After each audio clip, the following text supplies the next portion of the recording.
So these are my Richard Castle books, and for those of you who don't know who Richard Castle is, this is Richard Castle. And for those of you who are going to say, that's not Richard Castle, that's famed Canadian actor Nathan Fillion, you're also correct. That is famed Canadian actor Nathan Fillion. Now, Nathan Fillion hasn't been writing as a pseudonym this entire time.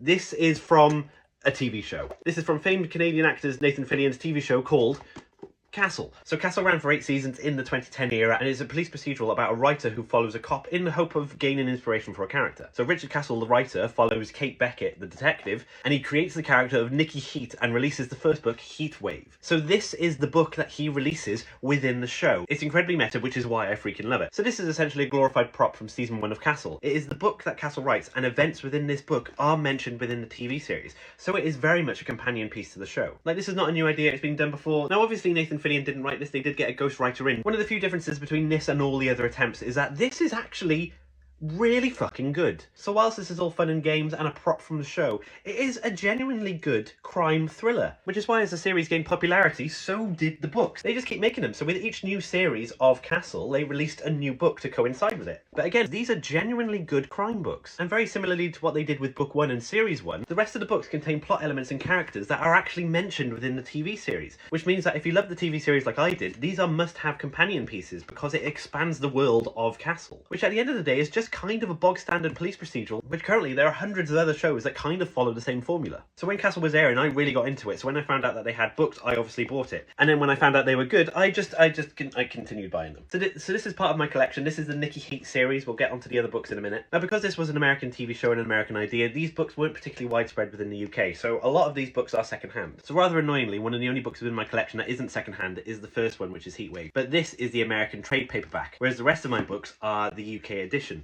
Now, as you can see, there's not much change in the cover design. They thankfully have the same design throughout the series. The unfortunate thing comes down to its size. Like, as you can see, it is quite a bit shorter and smaller than my UK versions of the book, which the majority of my collection are. These are mainly the UK editions. Now, this is the correct order of the book, so the fact that this is not a hardcover does really bother me. And if you've watched any of my previous videos, you know that I have quite a few autistic tendencies when it comes to my books, so you will know that the fact that I have a paperback in the middle of 2 hardbacks did bother me. The thing is, this paperback is technically a crossover. So you got Nikki Heat here, who is the main character within the Nikki Heat series, whereas this character here is Derek Storm. Now, let me explain about Derek Storm. Once again, let's dive back into the canon of the show Castle. So Castle, the character, before he writes the Nikki Heat series, he becomes famous by writing the Derek Storm novels. Now, the reason that the TV show starts and the reason that Castle is looking for a new muse is because within the canon of the show, he has killed off Derek Storm. Derek Storm is the character that has made him famous, but he has killed him off, so he is looking for a new main character. So enter Nikki Heat. But then if all of these books mirror the TV series, how does Nikki Heat meet Derek Storm if the character is dead? Well, he's secretly not dead. So these books are Derek Storm books. But whereas the Nikki Heat books are mentioned within the TV series, these Derek Storm books are not the books that are mentioned in the show.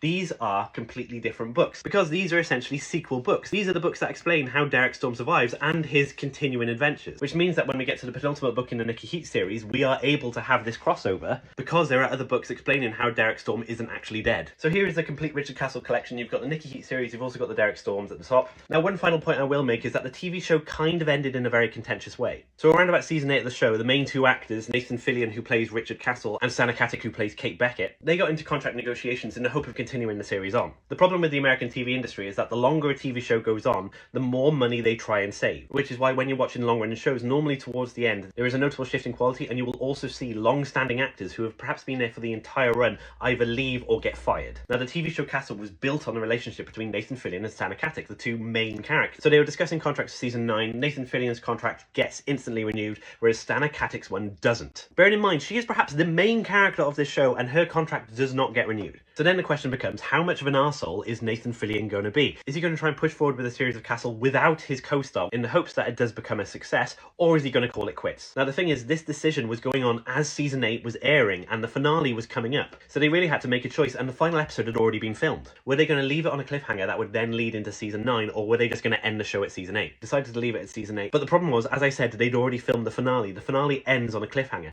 but they didn't want to do that. They didn't want to do that to the fans, apparently. So what they did, they filmed an ending. The problem was, the ending was about 15 seconds long. Literally, the episode has this massive cliffhanger, and then it is instantly resolved with the 15 seconds, they live happily ever after, boom, credits, that's the end of the show. It is a fucking wild way to end a TV series, especially as season 8 builds up to this moment, which they then instantly just wipe out. Now, you may be wondering why I've been ranting about the TV series when all this is about the books. I promise there is a reason, and the reason is this final book came out after the series had ended. And what's brilliant about that is that this book actually provides closure to the series. This is essentially the ending to the Castle TV series, which I think is fantastic, because what a brilliant way to deal with the dumpster fire that was the finale by giving us a proper finale in world in an ongoing series. So that's why I have all of these Richard Castle books. I love the books, I love the series. These are surprisingly well written, and these are just fantastic props if you'd love the show. So if you have any takeaway from this, if you enjoyed Castle, read the books. If you've never seen it before, watch Castle. I think it's on Disney Plus, and then read the books, because these are genuinely good.